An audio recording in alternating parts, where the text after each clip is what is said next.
Oke, selamat pagi Bapak dan Ibu sekalian, warga GKJ Kerta yang saya kasihi. Kita akan masuk dalam persekutuan hari Selasa. Kita akan mulai pagi ini dengan menyembah Tuhan, memuji Tuhan. Kita akan nyanyikan satu pujian. Janji Tuhan itu pasti dan pasti digenapi.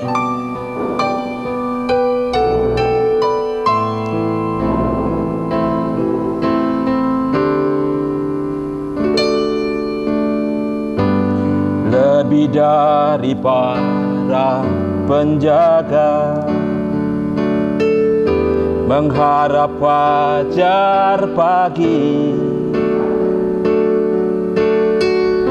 segenap asaku dan relung hati berharap padamu. Walau ku tak dapat melihat jalanmu, namun ku memilih untuk percaya penuh padamu, Yesus.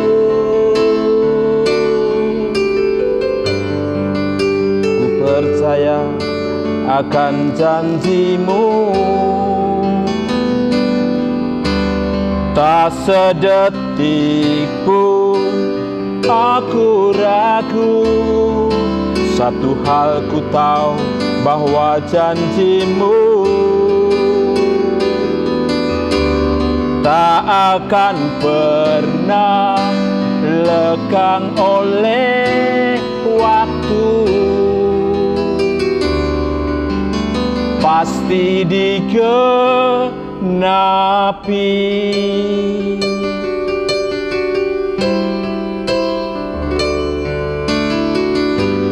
Walau ku tak dapat melihat jalanmu, namun ku memilih untuk percaya penuh padamu, Yesus. Ku percaya akan janjimu,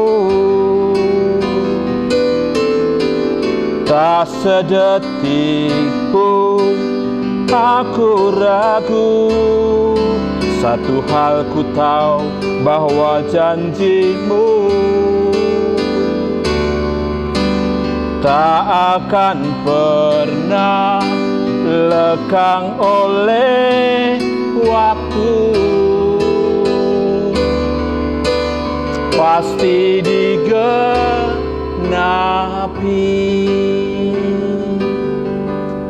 Pasti digenapi.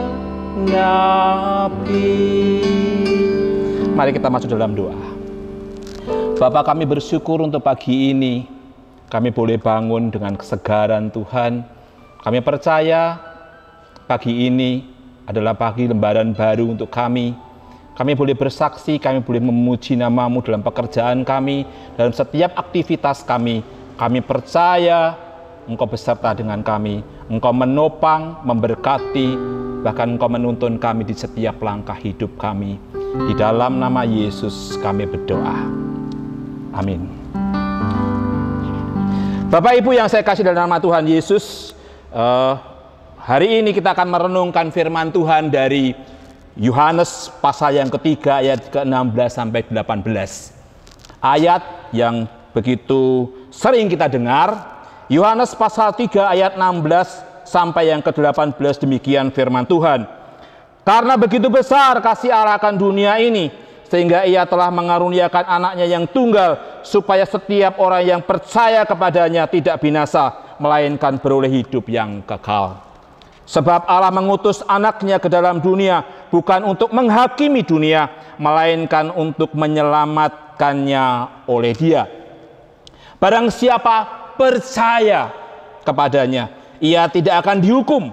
barang siapa tidak percaya, ia telah berada di bawah penghukuman, sebab tidak percaya dalam nama Anak Tunggal Allah. Bapak Ibu yang saya kasihi, setiap orang Kristen seperti kita pasti sudah tahu, minimal mendengar atau membaca firman Tuhan ini. Mungkin sangat paham dan mengerti ayat firman Tuhan ini, karena begitu besar kasih Allah akan dunia ini, sehingga Allah mengutus anaknya yang lahir di hari Natal yang kemarin kita peringati, untuk dia menebus dosa kita, memikul salib, menjadi penebusan yang sempurna dan pendamaian yang sempurna atas dosa-dosa kita di Golgota dengan darahnya. Dari ayat atau 3 ayat ini yang kita baca, kunci dari 3 ayat ini adalah percaya. Percaya kepada anaknya, yaitu Tuhan Yesus. Pertanyaan kita sekarang adalah, percaya sebagai apa? Percaya seperti apa yang dimaksud dalam Yohanes 3 ayat yang ke-16 ini, supaya kita diperdamaikan kepada Allah. Karena di luar sana ada beberapa agama yang juga percaya, yang percaya kepada Yesus. Kalau saudara kita umat muslim percaya Yesus yang dia sebut sebagai Isa adalah seorang nabi, bahkan nabi yang memberikan banyak mukjizat, bahkan nabi yang akan datang di hari kiamat nanti. Kalau saudara kita saksi Yehova percaya kepada Yesus sebagai si sulung yang pertama kali, yang dari semua yang diciptakan, dan menyetarakan Yesus itu sama dengan penghulu malaikat. Dalam Alkitabnya New World Translation dikatakan Yesus adalah suatu Allah, artinya hanya setara dengan ciptaan yang pertama. Kalau masyarakat modern menyetarakan Yesus itu sebagai orang yang menyebarkan keyakinan, menyebarkan agama Kristen, dan orang-orang yang percaya kepadanya disebut orang-orang Kristen.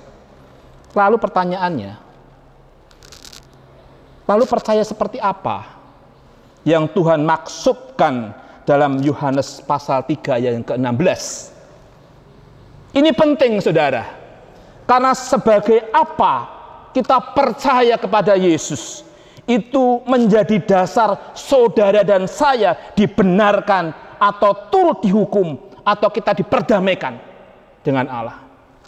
Dengan kata lain, pengakuan kepada Yesus seperti apa, itu menentukan apakah saudara dan saya memperoleh pengampunan dan dibenarkan, serta mendapatkan kehidupan yang kekal di rumah Bapa, atau kematian kekal dalam penghukuman. Lalu percaya Yesus sebagai apa yang Tuhan maksudkan? Dalam Lukas pasal 2 ayat yang ke-11 dikatakan begini. Dalam berita Natal, malaikat Tuhan datang kepada gembala. Pada hari ini telah lahir bagimu seorang juru selamat, yaitu Kristus Tuhan di kota Daud. Saya ulangi, pada hari ini telah lahir bagimu seorang juru selamat, yaitu Kristus Tuhan di kota Daud. Juru selamat Tuhan. Firman Tuhan dalam Lukas 2 ayat yang ke-11 ada 2 kata, yaitu juru selamat dan Tuhan. Ini yang dikehendaki kata percaya dalam Yohanes 3 ayat ke-16, yaitu percaya kepada Yesus sebagai juru selamat dan sebagai Tuhan. Itu melekat pada pribadi Yesus, tidak bisa dipisahkan. Kita tidak bisa percaya Yesus sebagai juru selamat saja, atau percaya Yesus sebagai Tuhan saja. Tetapi firman Tuhan dalam Lukas 2 ayat 11, dia adalah juru selamat dan Tuhan. Itu yang mengubah kita menjadi orang-orang yang diperdamaikan dengan Allah. Karena juru selamat dan Tuhan itu mengandung konsekuensi dan pengertian yang mendalam. Juru selamat itu artinya Yesuslah penebus dosa dunia, dengan menjadikan dia menjadi korban penebus dosa di kayu salib, sehingga dia telah membayar lunas setiap dosa kita di masa lalu, di masa sekarang, bahkan di masa-masa yang akan datang, bahkan dosa terakhir kita ketika nafas kita lepas dari hidung kita. Yesus telah menebus dan dia mengatakan sudah selesai. Kata Tuhan itu mengandung pengertian bahwa Yesus adalah pemilik kuasa, berdaulat atas semua yang ada. Dia yang mencipta, memegang otoritas penuh dari segala yang ada. Sedangkan kita adalah hambanya, hamba dari yang pemegang otoritas kehidupan. Kita adalah hamba dari si penulis kehidupan. Kalau seorang hamba, pastilah memfokuskan diri, baik perkataan dan perbuatan, untuk menyenangkan tuan atau majikannya. Kalau kita hamba dari Tuhan Yesus Kristus, tentunya kita bisa berkata, Tuhan, bentuklah apa yang Engkau mau dalam hidupku. Silahkan Tuhan, jadikan aku sesukamu. Kalau kita sebagai hamba, maka sewajarnya kita harus memfokuskan diri untuk menyenangkan Tuhan kita atau majikan kita, yaitu Tuhan Yesus Kristus. Saat ini marilah kita koreksi diri kita. Percaya kepada Tuhan Yesus sebagai apa saat ini dalam hidup kita. Karena pengakuan saudara dan saya itu menentukan kita dibenarkan atau tidak, kita dihukum atau hidup dalam damai sejahtera, atau dalam kekekalan, atau dalam penghukuman. Kita masuk Yerusalem baru atau neraka dalam nyala api dan belerang. Pengakuannya tergantung pada saudara dan saya saat ini. Hanya percaya kepada Yesus Kristus sebagai Tuhan dan Juru Selamat yang menjadikan apa yang tertulis dalam Yohanes 3 ayat 16 itu tergenapi. Karena begitu besar kasih Allah akan dunia ini, sehingga ia telah mengaruniakan anaknya yang tunggal, supaya setiap orang yang percaya kepadanya tidak binasa, melainkan beroleh hidup yang kekal. Mari kita koreksi diri kita. Apakah kita punya kepercayaan iman Yesus adalah Juru Selamat dan Tuhan? Kalau kita mempunyai iman seperti itu, percaya seperti itu, Yohanes 3 ayat 16 itu berlaku bagi saudara dan saya. Tidak turut dihukum, memasuki Yerusalem baru, hidup kekal di surga dalam kedamaian bersama Allah. Ku percaya akan janjimu. Ku percaya akan janjimu. Tak sedetik pun aku ragu. Satu hal ku tahu, bahwa janjimu tak akan pernah lekang oleh waktu. Pasti digenapi.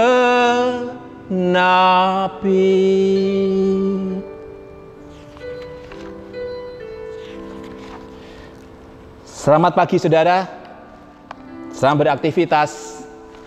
Tuhan menyertai kita. Pertahankan iman kita terus. Yesus Tuhan dan Juru Selamat kita. Amin.